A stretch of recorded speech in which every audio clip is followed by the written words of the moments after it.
Shalom jemaat yang dikasihi oleh Tuhan. Kenapa semua wajahnya tegang? Harusnya yang tegang saya ya. Coba semuanya senyum ke samping kanan kiri ya supaya enggak tegang ya. Kita mau sama-sama dengarkan firman Tuhan. Mari kita menundukkan kepala, merendahkan hati di hadapan Tuhan, kita berdoa. Tuhan Bapa kami yang di surga, kami bersyukur dan berterima kasih untuk waktu Sabat yang Tuhan berikan kepada kami. Di mana kami boleh berhenti dari segala kesibukan, tugas-tugas yang kami kerjakan sepanjang minggu. Kami boleh datang kepada Tuhan, memuji nama Tuhan, menikmati kebersamaan bersama dengan Tuhan dan juga dengan saudara-saudara seiman kami. Kami mohon kiranya Allah menolong kami untuk menikmati waktu ibadah ini bersama-sama dengan Tuhan. Merasakan akan lawatan Tuhan, mengalami perjumpaan secara pribadi dengan Tuhan. Dan terutama mendapatkan pengajaran dari kebenaran firman Tuhan. Dengan penuh kerendahan hati kami memohon kepadamu ya Allah. Berbicaralah kepada kami melalui kebenaran firman-Mu. Karena kami siap mendengarkan. Hanya di dalam nama Tuhan Yesus kami berdoa dan mengucap syukur. Amin. Mari Bapak Ibu yang dikasihi oleh Tuhan, saya mengajak kita untuk membuka satu bagian firman Tuhan di dalam kitab Pengkhotbah pasal yang ketiga ayat yang ke-18 sampai dengan ayat yang ke-20. Pengkhotbah pasal yang ketiga kita akan membaca ayat yang ke-18 sampai dengan ayat yang ke-20. Kalau sudah mendapatkannya, saya akan membacakan untuk kita semua. Demikian bunyi firman Tuhan. Tentang anak-anak manusia aku berkata dalam hati, Allah hendak menguji mereka dan memperlihatkan kepada mereka bahwa mereka hanyalah binatang. Karena nasib manusia adalah sama dengan nasib binatang. Nasib yang sama menimpa mereka. Sebagaimana yang satu mati, demikian juga yang lain. Kedua-duanya mempunyai nafas yang sama. Dan manusia tak mempunyai kelebihan atas binatang. Karena segala sesuatu adalah sia-sia. Kedua-duanya menuju satu tempat. Kedua-duanya terjadi dari debu. Dan kedua-duanya kembali kepada debu. Demikian pembacaan firman Tuhan. Bapak Ibu yang dikasihi oleh Tuhan, ketika membaca bagian ini, kita menangkap ada sebuah pesan yang berbeda dengan apa yang disampaikan oleh kitab Kejadian yang mencatat tentang penciptaan. Dalam bagian ini pengkhotbah mengatakan bahwa nasib manusia itu sama seperti binatang. Sia-sia. Dari debu kembali kepada debu. Betapa tidak berartinya manusia. Sementara kitab Kejadian mengatakan sebuah pesan yang sangat berbeda. Kitab Kejadian menyatakan bahwa ketika Allah itu menciptakan manusia, Ia menciptakan dengan tangannya dan memberikan nafas kehidupan. Dan kemudian mengatakan sungguh amat baik. Dan kepada manusia yang diciptakan dengan sungguh amat baik ini, Allah memberikan sebuah mandat atau sebuah perintah. Agar manusia sebagai mahkota ciptaan Allah itu mengelola, berkarya, dan mengusahakan bumi yang diciptakan oleh Allah. Ada sebuah perbedaan yang sangat tajam yang disampaikan oleh Kejadian yang menyatakan bahwa manusia itu diciptakan menurut gambar dan rupa Allah yang sungguh amat baik, yang diberi kepercayaan untuk mengelola dan mengusahakan bumi. Sementara pengkhotbah mengatakan bahwa manusia enggak berbeda dengan binatang. Sia-sia, dari debu kembali kepada debu. Apa yang sebetulnya terjadi? Apa yang menyebabkan manusia itu kemudian dari ciptaan yang diciptakan menurut gambar dan rupa Allah, kemudian menjadi ciptaan yang sia-sia. Bapak Ibu yang dikasih oleh Tuhan, hari ini kita mau belajar.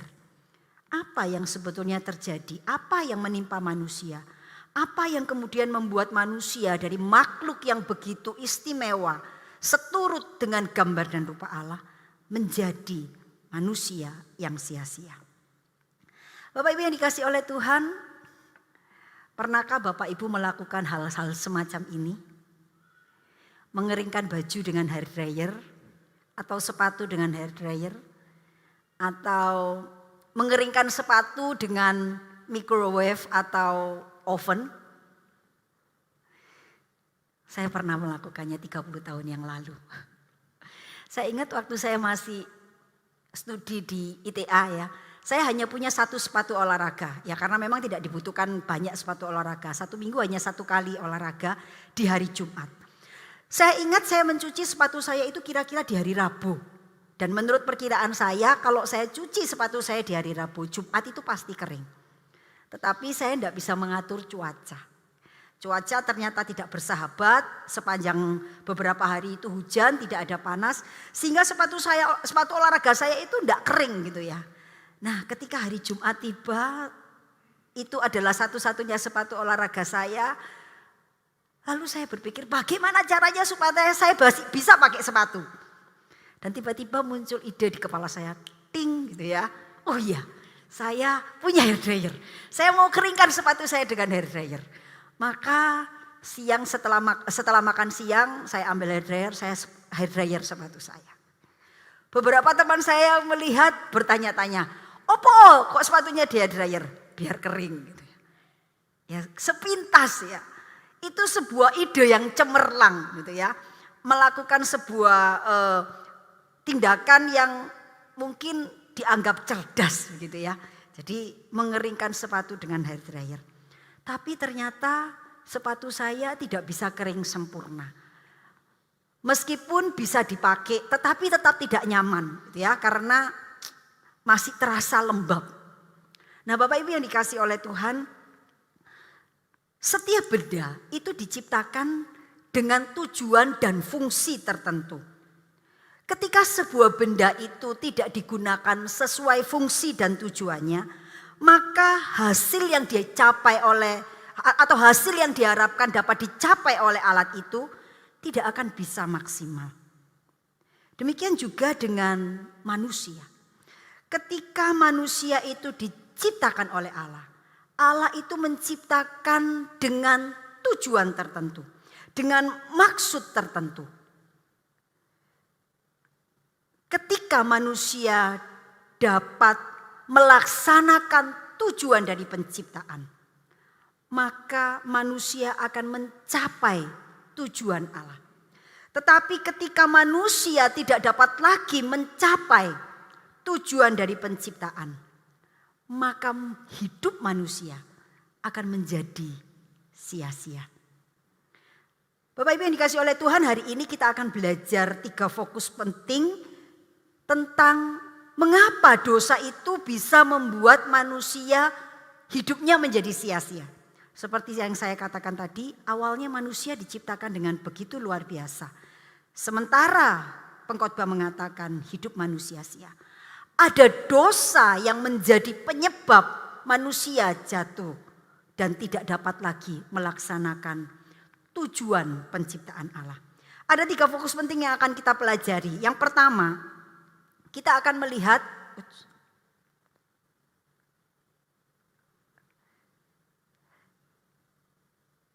apakah spesifikasi penciptaan manusia. Jadi manusia itu diciptakan dengan spesifikasi yang seperti apa, ya. Kemudian yang kedua kita akan melihat tujuan Allah menciptakan manusia, dan yang ketiga kita akan melihat akibat dari dosa yang merusak tujuan penciptaan Allah. Nah, yang pertama kita akan melihat spesifikasi ketika Allah itu menciptakan manusia. Apa sih spesifikasi itu ya? Spesifikasi itu rincian yang menjelaskan hal khusus terkait sesuatu atau terkait dengan sebuah benda. Ya. Misalnya kalau Bapak Ibu itu akan beli handphone, itu Bapak Ibu akan lihat ini spesifikasinya apa.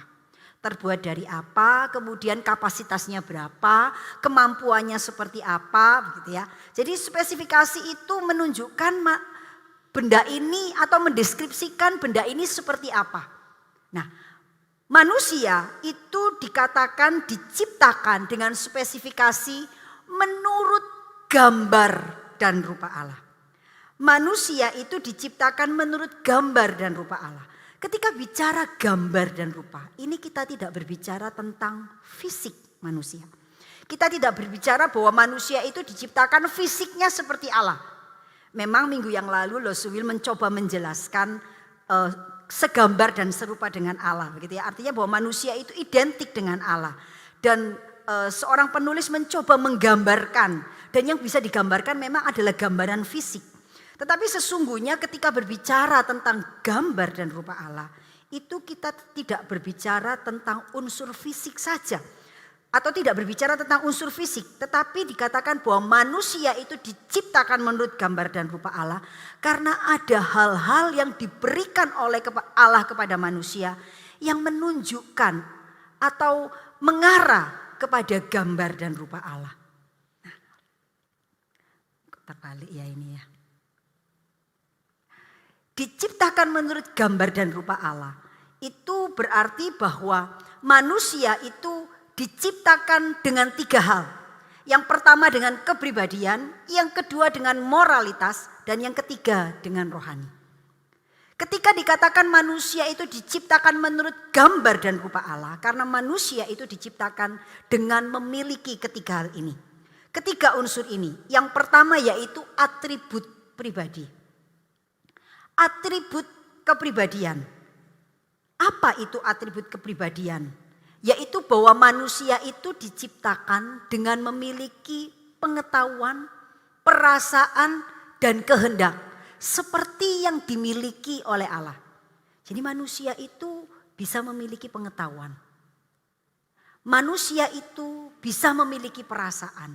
Dan manusia itu bisa memiliki kehendak. Nah, dengan atribut kepribadian inilah manusia itu sebagai ciptaan dapat berhubungan dengan Allah yang menciptakan. Dengan atribut kepribadian ini yaitu dengan pengetahuannya, dengan perasaannya, dan dengan kehendaknya, manusia ini memiliki kemampuan, manusia ini memiliki potensi, dia bisa berhubungan dengan Allah sebagai penciptanya. Berbeda dengan binatang. Binatang tidak memiliki pengetahuan, dia tidak memiliki perasaan dan tidak memiliki kehendak. Binatang hanya memiliki insting. Karena itu binatang tidak dapat berhubungan dengan penciptanya.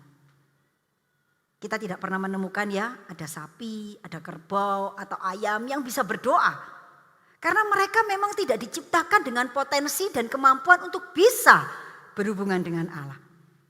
Kemudian yang kedua, manusia itu diciptakan dengan moralitas. Moralitas ini mengarah kepada kehendak bebas dan tanggung jawab. Jadi manusia itu diciptakan dengan memiliki kemampuan untuk memilih, untuk menentukan. Dia memiliki kehendak untuk memilih sesuatu di dalam hidupnya. Dia punya kebebasan untuk memilih. Dan manusia juga diciptakan dengan kemampuan untuk bertanggung jawab. Jadi kebebasan untuk memilih ini diimbangi dengan tanggung jawab. Tetapi ketika manusia jatuh di dalam dosa, kebebasan ini menjadi semakin terbatas. Sebelumnya ketika manusia belum jatuh di dalam dosa, kehendak bebasnya tetap terbatas. Kehendak bebasnya itu dibatasi oleh aturan Allah. Kehendak bebasnya itu dibatasi oleh otoritas Allah. Tetapi ketika manusia jatuh di dalam dosa, kebebasannya itu menjadi semakin terbatas. Seorang bapak gereja bernama Agustinus mengatakan, semula manusia itu posse non peccare. Artinya dapat tidak berbuat dosa. Artinya ketika Allah itu menciptakan manusia, manusia itu diciptakan dengan spesifikasi, dengan kemampuan, mampu untuk tidak berbuat dosa. Tetapi ketika manusia itu jatuh di dalam dosa, ia menjadi non posse non peccare. Artinya tidak dapat tidak berdosa. Dengan kata lain, kecenderungannya itu selalu berdosa. Jadi dosa itu membuat manusia itu menjadi semakin terbatas. Dulunya dia hanya terbatas tidak bisa berbuat dosa. Tetapi ketika manusia jatuh di dalam dosa, dikatakan bahwa dia tidak bisa tidak berdosa. Artinya dia selalu berbuat dosa. Nah, ketika manusia ini memiliki kebebasan, dia itu harus bertanggung jawab. Inilah moralitas. Manusia diciptakan Allah, memiliki kebebasan, tetapi juga memiliki tanggung jawab. Ini adalah unsur kedua. Ketika dikatakan manusia itu diciptakan menurut gambar dan rupa Allah. Itu artinya manusia itu memiliki moralitas. Dia bisa memilih, dia memiliki kehendak bebas. Tetapi dia juga harus bertanggung jawab dengan hidupnya. Dengan pilihan-pilihannya. Dan kemudian unsur yang ketiga, ketika dikatakan manusia itu diciptakan menurut gambar dan rupa Allah. Itu manusia memiliki sisi rohani. Dia diciptakan dengan kerohanian. Artinya bahwa manusia itu diciptakan sebagai makhluk rohani yang memiliki kemampuan atau kesadaran untuk bisa bersekutu dengan Allah yang adalah roh. Semua sebagai makhluk rohani, manusia itu memiliki kesadaran akan Allah dan memiliki keinginan atau kemampuan untuk bisa bersekutu dengan Allah. Sekali lagi berbeda dengan binatang seperti yang saya jelaskan di awal. Binatang hanya punya fisik, dia tidak punya sisi rohani. Karena itu dia tidak memiliki keinginan untuk menyembah atau bersekutu dengan Allah. Inilah unsur-unsur yang ada dalam diri manusia ketika dikatakan manusia itu diciptakan menurut gambar dan rupa Allah. Gambar dan rupa Allah itu menunjuk kepada bahwa manusia itu memiliki kepribadian, manusia itu memiliki moralitas, dan manusia itu memiliki kerohanian. Semuanya ini diberikan oleh Allah, dilengkapi oleh Allah karena Allah punya tujuan. Spesifikasi manusia yang seperti ini diciptakan untuk apa? Kenapa manusia diberi perlengkapan seperti ini? Untuk melakukan apa?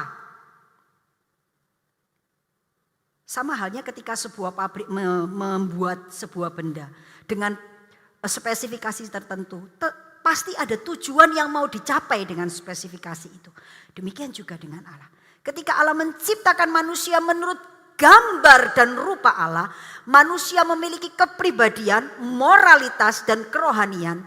Apa tujuan Allah? Manusia diciptakan untuk maksud dan tujuan tertentu. Makna hidup manusia terletak pada tujuan penciptaannya. Hidup kita itu akan bermakna kalau kita itu dapat memenuhi tujuan Allah menciptakan kita. Persis seperti barang yang dibuat oleh pabrik.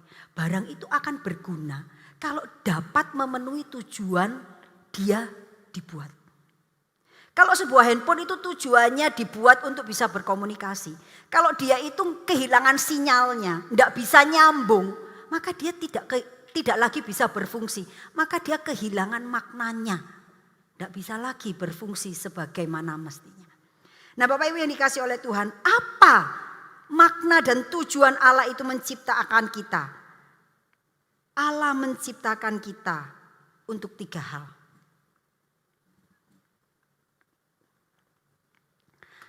Yang pertama, Alkitab mengatakan bahwa Allah itu menciptakan kita supaya kita itu merefleksikan kemuliaan Allah. Ketika Allah menciptakan kita seturut gambar dan rupanya, Allah ingin manusia itu menjadi refleksi kemuliaan Allah di dalam dunia. Ketika dikatakan manusia itu menjadi refleksi kemuliaan Allah, maka manusia harus hidup di dalam kebenaran. Manusia harus hidup di dalam kesucian, dalam kebijaksanaan yang menyerupai sifat-sifat Allah. Apakah bisa? Bisa. Karena manusia memang diciptakan dengan potensi yang demikian. Manusia diciptakan untuk merefleksikan kemuliaan Allah. hidup di dalam kebenaran, hidup di dalam kesucian, hidup di dalam kebijaksanaan. Inilah model manusia yang pada mulanya diciptakan oleh Allah. Mereka itu bisa melakukan hal yang benar. Mereka itu bisa hidup suci. Mereka bisa hidup bijaksana, menyerupai sifat-sifat Allah.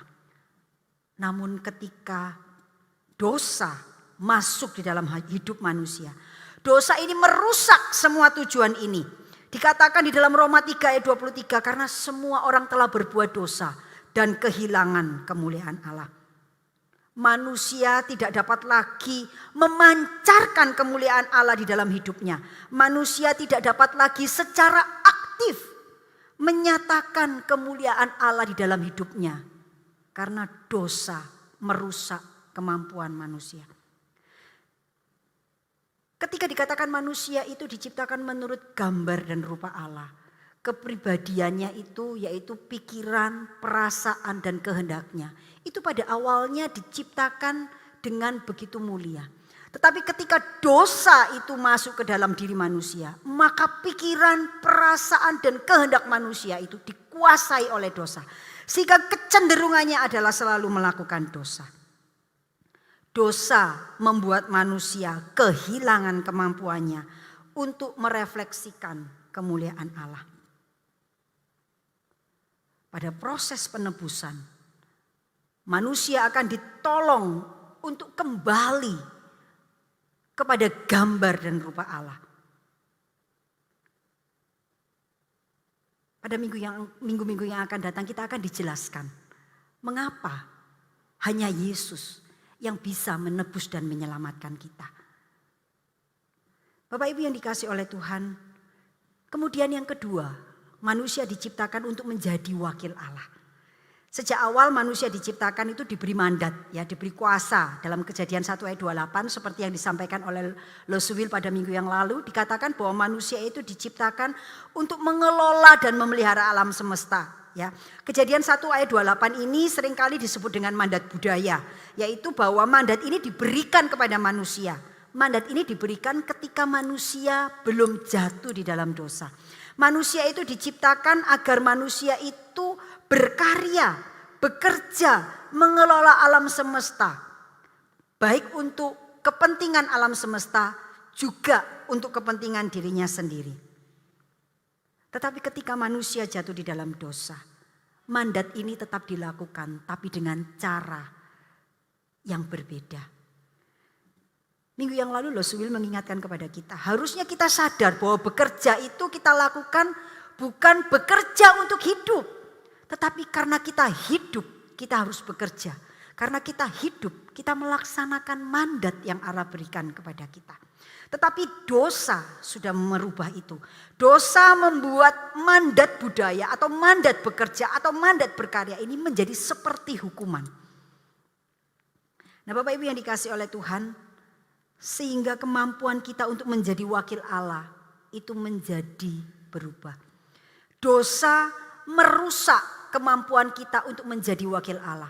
Kita mungkin bekerja, kita mungkin mengelola, tetapi cara mengelola kita itu adalah cara yang cenderung kepada dosa. Sehingga tidak jarang kemudian manusia mengelola bumi dan alam semesta ini bukan untuk kebaikan, tetapi untuk eksploitasi dan yang menimbulkan banyak kerusakan. Kemudian yang ketiga, tujuan Allah menciptakan manusia, yaitu bersekutu dan menikmati Allah. Ketika Allah itu menciptakan manusia, Allah itu menciptakan seturut gambar dan rupa Allah. Dan manusia itu diperlengkapi dengan kemampuan untuk mengenal Allah, menyadari keberadaan Allah, dan terutama mengasihi Allah dan bersekutu dengan Allah. Ketika manusia belum jatuh di dalam dosa, kita melihat bahwa hubungan manusia dengan Allah itu begitu cair. Setiap kali Allah datang menjumpai manusia di Taman Eden, mereka bertemu dan bersekutu dengan sedemikian rupa. Tetapi ketika manusia jatuh di dalam dosa, manusia kehilangan kerinduannya, manusia kehilangan kemampuannya untuk mengasihi Allah. Karena dosa menimbulkan ketakutan. Dosa merusak persekutuan manusia dengan Allah. Manusia kehilangan kenikmatannya dalam persekutuan dengan Tuhan. Kemudian digantikan dengan rasa takut.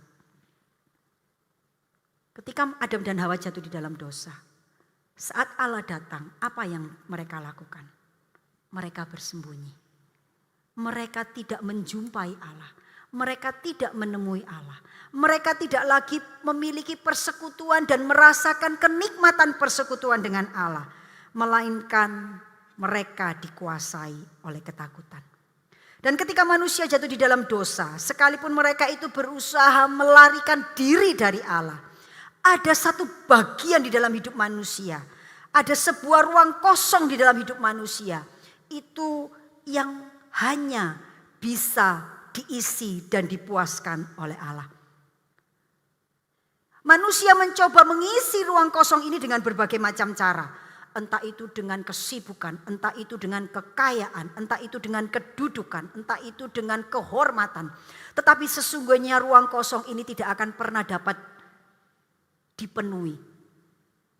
Sehingga manusia boleh merasakan kepuasan.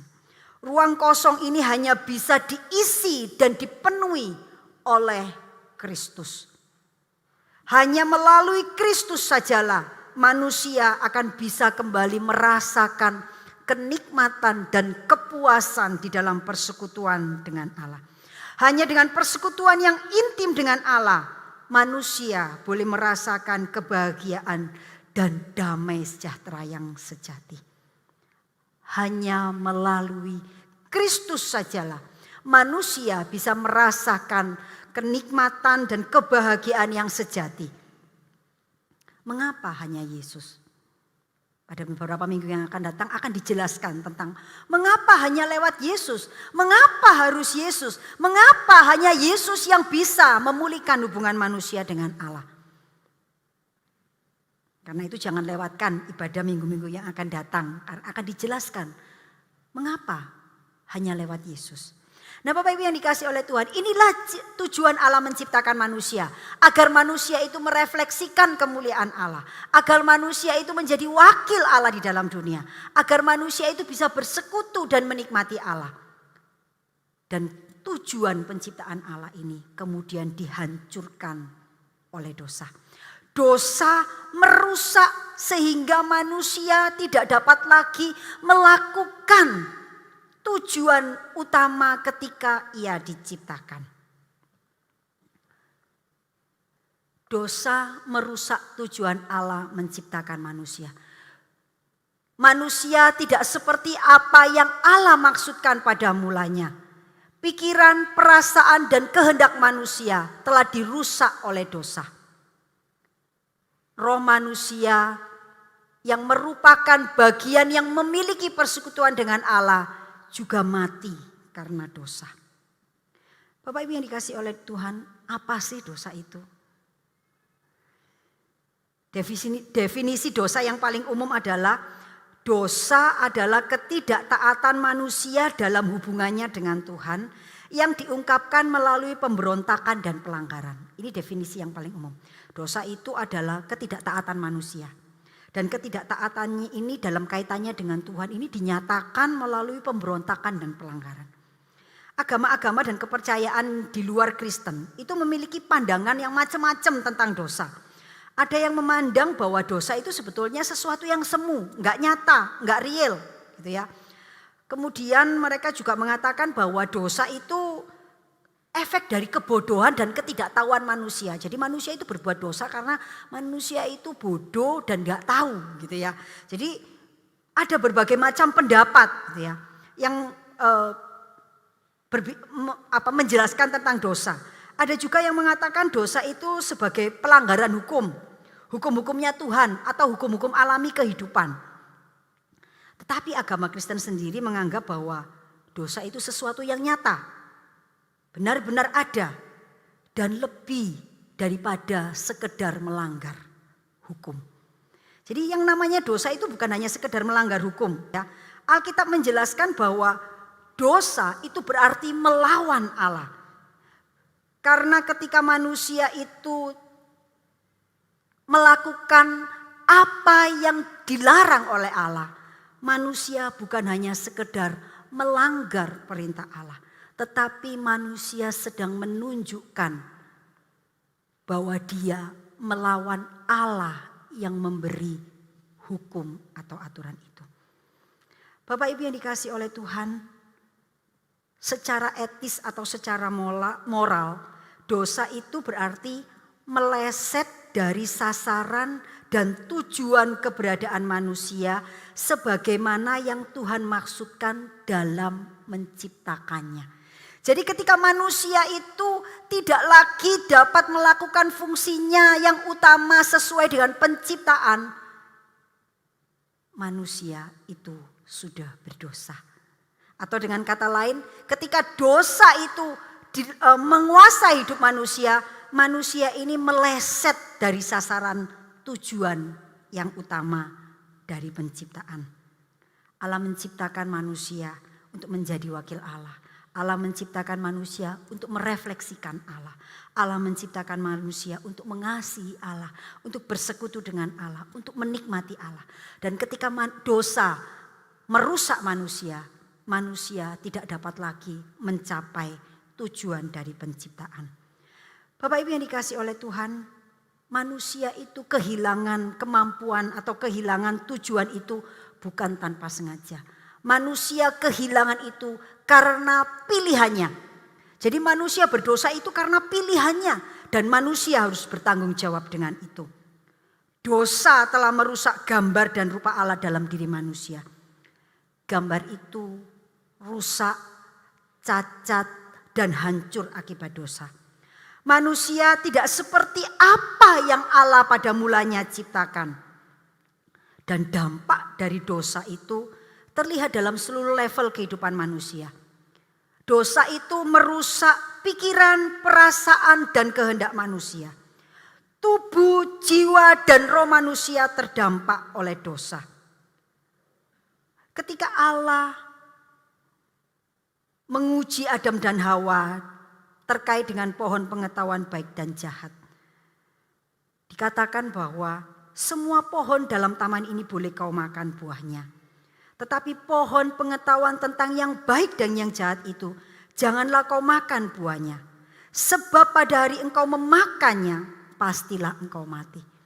Pada hari ketika Adam dan Hawa itu makan buah pohon pengetahuan baik dan jahat, maka pada saat itu juga roh mereka telah mati. Mati bukan mati fisiknya, tetapi roh yang membuat mereka itu bisa bersekutu dengan Allah, itu kemudian mati. Karena Adam dan Hawa tidak dapat lagi bersekutu dengan Allah. Maka pada saat itulah kerohanian mereka mati. Mereka tidak dapat lagi datang kepada Allah. Mereka justru lari dari Allah dan bersembunyi di dalam taman. Itulah kematian rohani yang dialami oleh Adam dan Hawa. Dan sejak saat itu manusia selalu lari dan bersembunyi dari Allah. Pikiran, perasaan, dan kehendak mereka menjadi rusak oleh dosa. Manusia kehilangan kemampuannya untuk melihat apa yang baik yang menjadi kehendak Allah. Bapak Ibu yang dikasihi oleh Tuhan, dosa bukan hanya merusak gambar dan rupa Allah dalam diri manusia. Dosa juga menyebabkan manusia itu mengalami atau mendapatkan akibat dari dosa. Dan akibat dari dosa ini sangat menakutkan. Dikatakan bahwa dosa itu mengakibatkan dua hal. Yang pertama, manusia itu diperbudak oleh dosa. Dan yang kedua, manusia itu berada dalam murka Allah. Bapak Ibu yang dikasihi oleh Tuhan, ketika manusia itu jatuh di dalam dosa, mau tidak mau, sadar tidak sadar, manusia itu berada dan dikuasai oleh dosa. Manusia diperbudak oleh dosa. Ketika Adam dan Hawa itu berbuat dosa, yang dicita-citakan awalnya itu kebebasan. Betul ya? Dia ingin bebas untuk bisa mengetahui apa yang baik dan yang jahat. Dia ingin memiliki kebebasan menjadi seperti Allah. Tahu apa yang baik dan yang jahat. Mereka berpikir bahwa dengan makan buah pengetahuan baik dan jahat itu mereka terbebas dari otoritas Allah. Mereka jadi tahu seperti Allah. Tetapi sesungguhnya ada sebuah ironi yang sangat menyedihkan. Ketika mereka memilih untuk tidak taat kepada Allah untuk mencapai kebebasan yang mereka pikirkan, mereka justru berada di bawah perbudakan dosa. Mereka justru tidak bebas, mereka justru terikat dan diperbudak oleh dosa. Manusia yang jatuh di dalam dosa, mereka ada di dalam perbudakan dosa. Mereka tidak memiliki kemampuan untuk melepaskan diri dari perbudakan dosa. Mereka tidak mampu untuk tidak berbuat dosa karena dosa sudah menguasai manusia sedemikian luar biasa. Dan untuk bisa melepaskan diri dari perbudakan dosa, manusia tidak dapat melakukan dengan kemampuannya sendiri. Manusia tidak memiliki kemampuan untuk bisa melepaskan dirinya dari dosa. Hanya melalui kematian Kristus di atas kayu salib, manusia bisa terlepas dari perbudakan dosa. Mengapa hanya Yesus? Mengapa Yesus satu-satunya jalan? Akan dijelaskan pada beberapa minggu yang akan datang. Nah Bapak Ibu yang dikasih oleh Tuhan. Kemudian yang kedua, akibat dari dosa adalah bahwa manusia itu terkena murka Allah. Manusia itu berada dalam murka Allah. Bapak Ibu yang dikasih oleh Tuhan, di dalam Alkitab ketika berbicara murka Allah itu seringkali dikatakan bahwa murka Allah itu akan dinyatakan kelak pada akhir zaman. Memang murka Allah ini akan dialami oleh manusia pada hari penghakiman. Tetapi sebetulnya pemberitaan tentang murka Allah yang akan dilakukan pada akhir zaman itu juga menjadi sebuah berita yang mengingatkan manusia. Kamu masih punya waktu. Murkanya Allah itu dinyatakan masih nanti. Kamu sekarang punya waktu. Ayo bertobatlah. Berbaliklah kepada Allah. Masih ada kesempatan. Masih ada waktu untuk bertobat. Segeralah bertobat. Tetapi selain hukuman Allah itu akan dinyatakan atau murka Allah itu dinyatakan nanti pada akhir zaman. Sesungguhnya murka Allah itu sudah dinyatakan saat ini. Ketika manusia jatuh di dalam dosa. Ketika dikatakan bahwa manusia berada di dalam murka Allah. Mungkin yang terpikir dan terlintas dalam pikiran kita itu murka Allah itu sesuatu yang mencelakakan, sesuatu yang menyangkutkan, sesuatu yang serem dan memporak-porandakan hidup kita begitu ya. Tetapi kemudian kita merasa oh aku masih baik-baik saja. Berarti aku belum ditimpa murka Allah. Aku oke-oke saja, hidupku baik-baik saja. Berarti aku belum ditimpa murka Allah. Bapak Ibu yang dikasih oleh Tuhan, murka Allah bukan selalu muncul atau bukan terkait saja dengan hal-hal yang mencelakakan atau menakutkan atau berupa hukuman. Sesungguhnya hidup terpisah dari Allah, itu kita sedang berada di dalam murka Allah.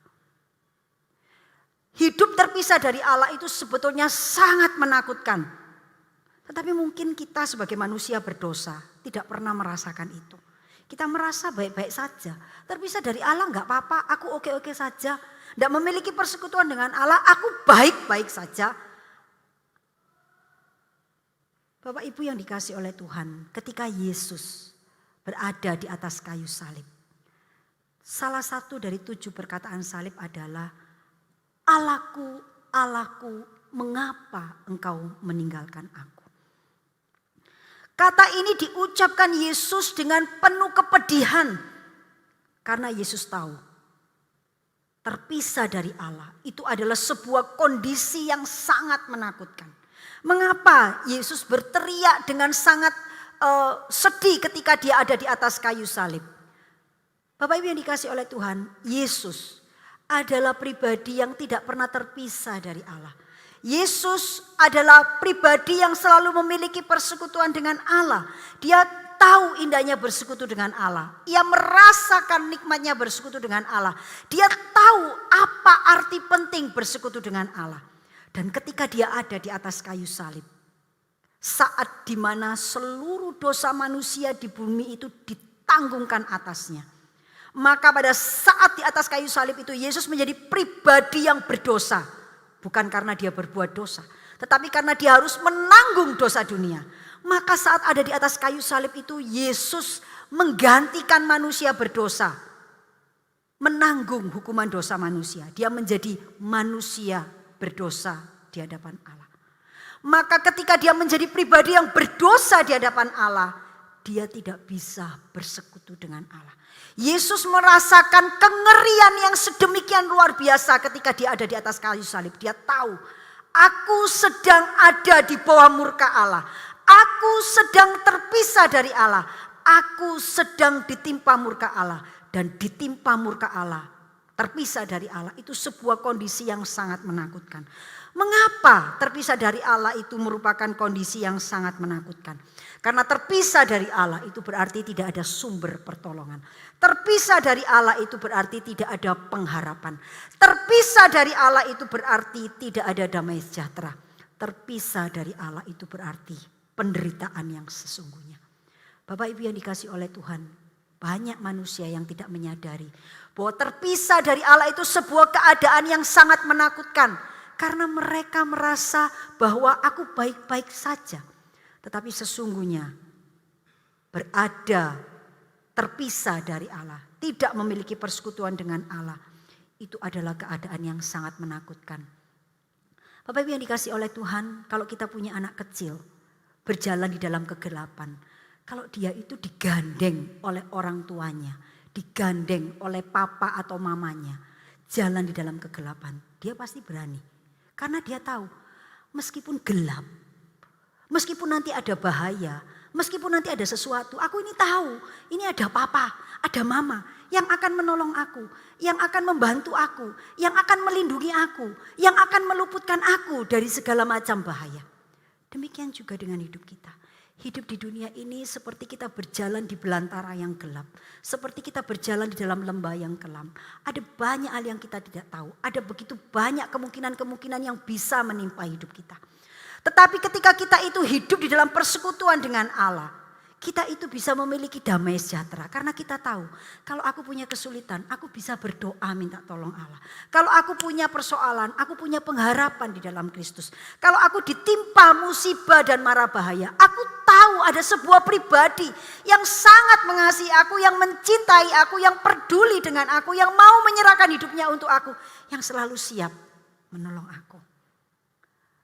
Bapak Ibu yang dikasihi oleh Tuhan, ada masa-masa ketika kami saya secara pribadi atau keluarga kami itu ada di dalam kondisi-kondisi yang sulit, dalam pergumulan-pergumulan yang berat.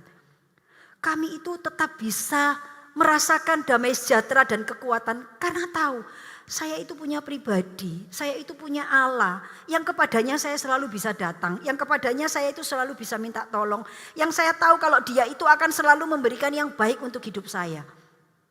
Inilah damai sejahtera yang sejati. Betapa menakutkannya ketika kita itu hidup tidak dalam persekutuan dengan Allah. Sekalipun keadaan kita sepertinya baik-baik saja, tapi sebetulnya kita sedang ada di dalam bahaya yang besar. Karena apa? Karena kita tidak punya sumber pertolongan, kita tidak punya sumber pengharapan, kita tidak punya sumber damai sejahtera. Karena itu Bapak Ibu yang dikasihi oleh Tuhan, ketika kita hidup terpisah dengan Allah, sebenarnya kita sedang ada di dalam murka Allah. Inilah kondisi manusia yang diciptakan oleh Allah. Yang pada mulanya diciptakan serupa dengan segambar dengan Allah. Yang pada awalnya diciptakan untuk tujuan tertentu. Tetapi dosa merenggut semuanya itu. Dosa merusak semuanya itu. Sehingga manusia tidak dapat lagi memenuhi tujuan Allah dalam penciptaan. Ketika manusia itu bisa memenuhi tujuan Allah di dalam penciptaan, maka manusia itu akan mengalami kebahagiaan dan sukacita yang besar. Apakah kita masih bisa mendapatkan kebahagiaan dan sukacita yang besar? Bisa melalui Yesus. Kenapa lewat Yesus? Kenapa hanya Yesus? Tunggu jawabannya beberapa minggu yang akan datang.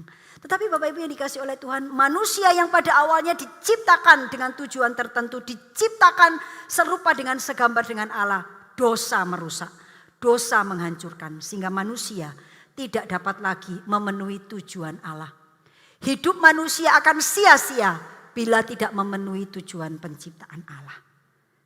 Sebagai penutup, saya akan membagikan sebuah gambar. Kalau Bapak Ibu lihat gambar ini, kira-kira perasaannya seperti apa ya? Mungkin kita mengatakan inilah definisi luka yang tidak berdarah gitu ya. Cekot-cekot tapi ya opo gitu ya. Waktu saya menemukan gambar ini di internet itu ya, saya mikir waduh cemane gitu ya.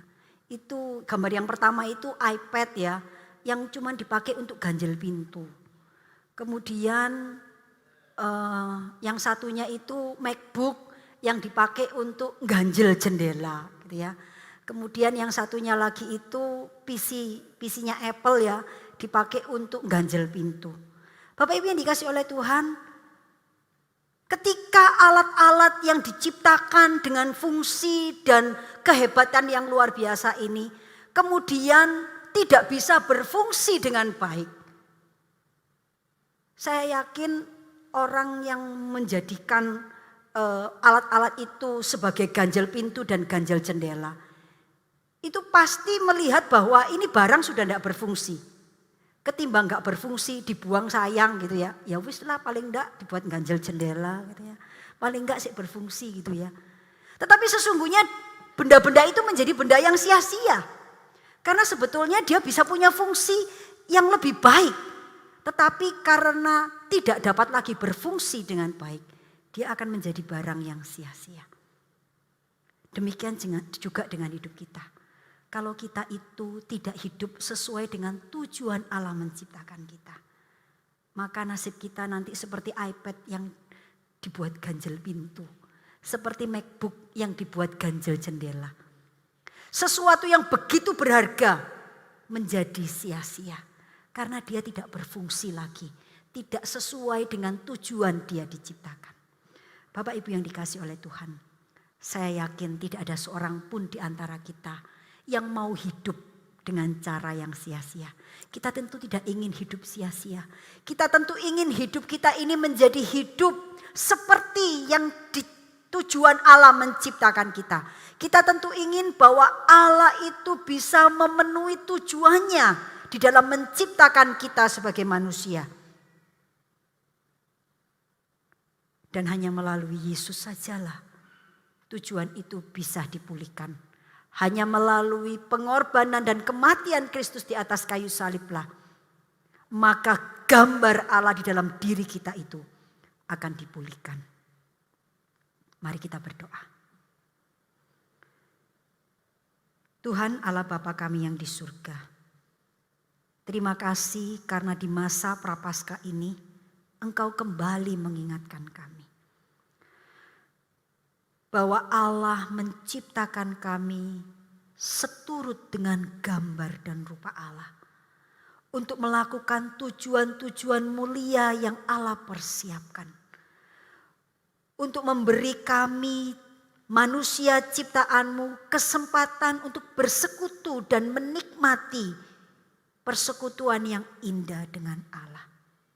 Tetapi dosa merusak, dosa menghancurkan gambar dan rupa Allah dalam diri kami.